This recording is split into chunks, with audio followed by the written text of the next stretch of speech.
This is Chaos Radio 89.3 FM, and I have Jewell James online. And good evening, Jewell. How are you?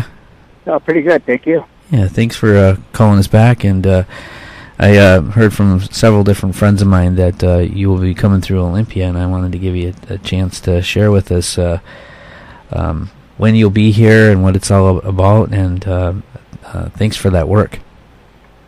Oh, well, you know what we're doing is we're on this totem pole journey, and we do healing totem poles. In this case, it's healing the earth.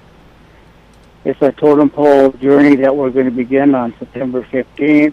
We're bringing a pole over to the affiliated tribes of Northwest Indians that are meeting over in Coeur d'Alene, Idaho.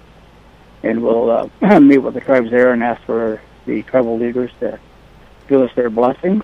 And then we head to Northern Cheyenne, September 18th. We're going to move on to Missoula, September 19th.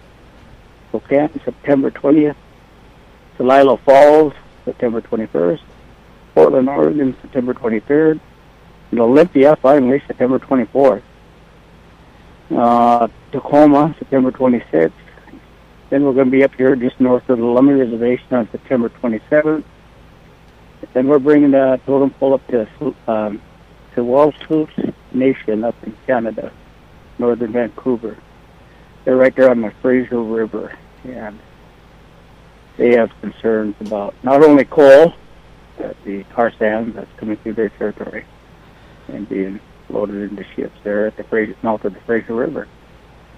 Right, and this route is the route that the coal trades will be taking. Yeah, it's as close as we can. Of course, we're not on the railroad, but we're on the freeways that go along the same route.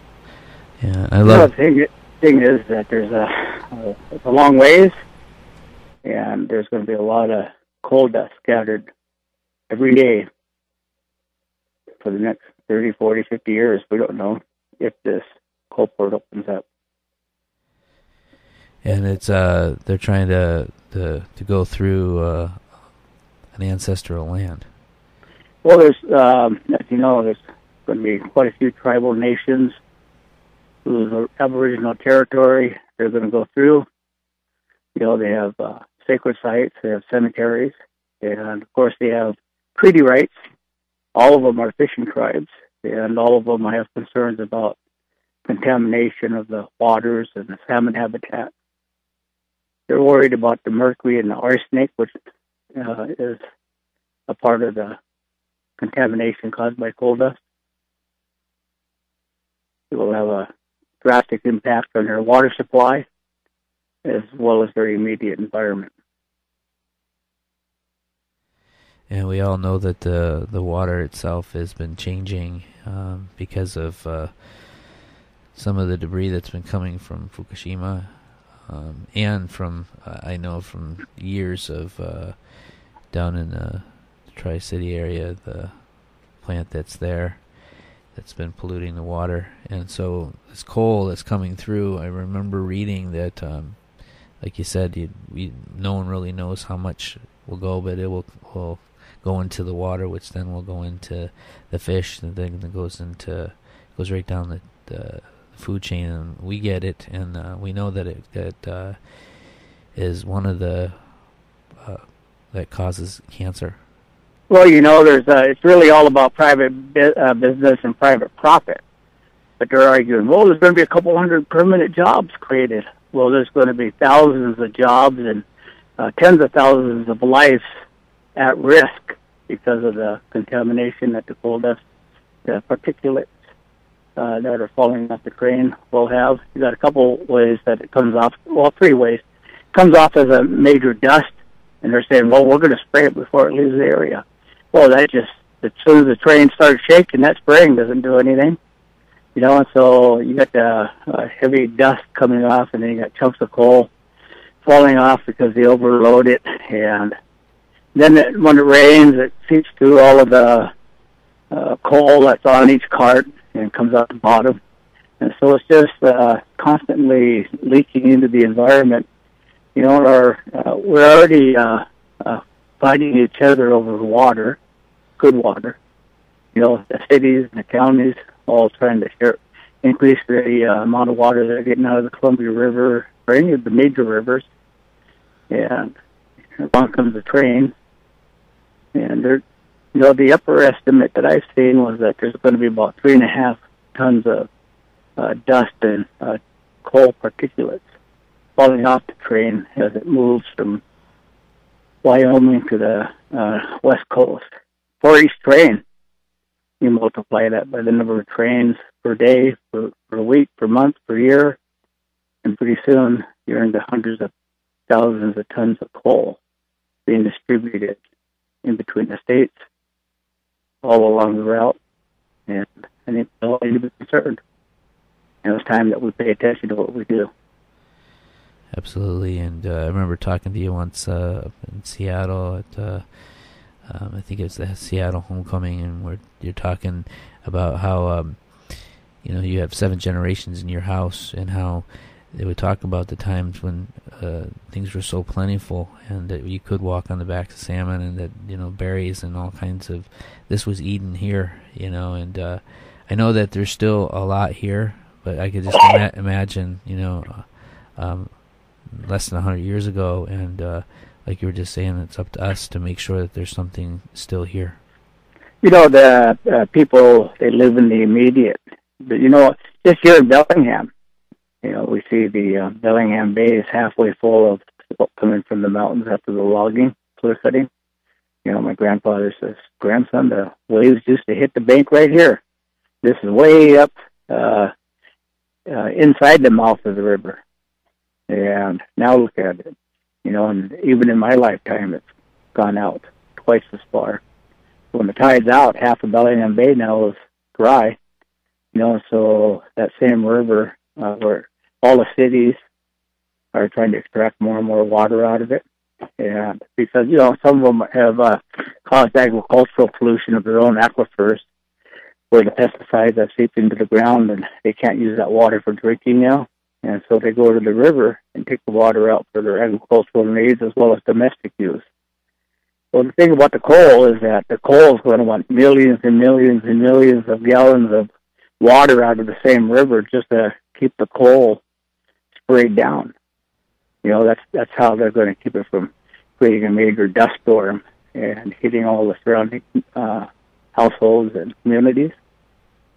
Well, the Nooksack River itself is darn near dry during the summer. There is no surplus water.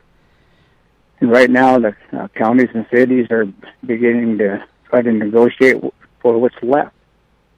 And industries, they think they can just lay claim to millions and millions of gallons just because they exist and then market it later.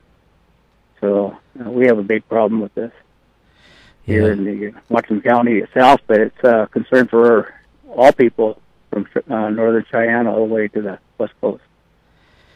Absolutely. I know that they did this, they're continuing to do the same thing down at Arizona with the coal mines there, with Peabody Coal Mine, with using water from the aquifers, and there's not much left,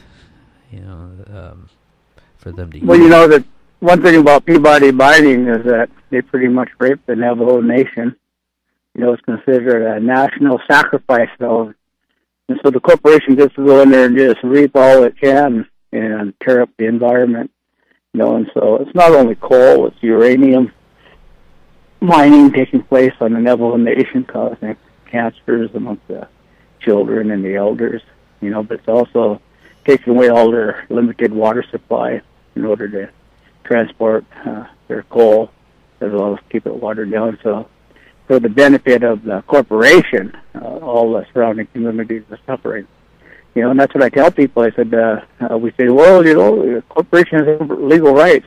Well, no, this country is built on the idea of we the people, not we the corporation. And we've got to remember whose government this is and hold our elected officials accountable for their decisions.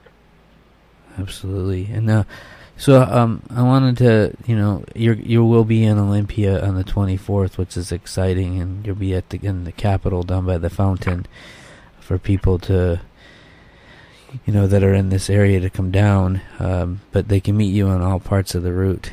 And I know that there's a web page was we draw the line. Is that the yeah. Totem Pole? Oh God, I just had it.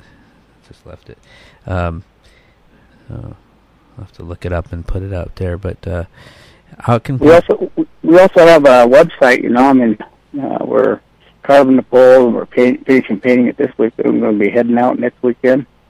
We have a www.totempolejourney.com for anybody that wants to donate to help cover the cost for the travel, cost of this campaign. So www.totempolejourney.com, all lowercase. All right. And I just got it. And it's you got tells a little bit about it. There's donate button, tribes, ranchers, Main Street. There's a petition and contact info. And people need to get a hold of.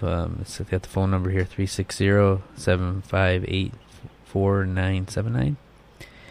And now they can call 1-800-670-6252.